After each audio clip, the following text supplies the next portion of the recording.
ng mga naninirahan doon sa mahal na Birhen Maria sa titulong La Purisima Concepcion.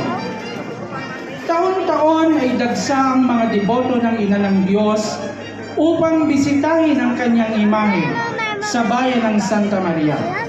Isang hayag na patunay ito ng walang maliw na pananampalataya ng mga Katoliko sa bahaging ito ng Bulacan. Dalawa ang pinaniniwalaang pinagmula ng imahe.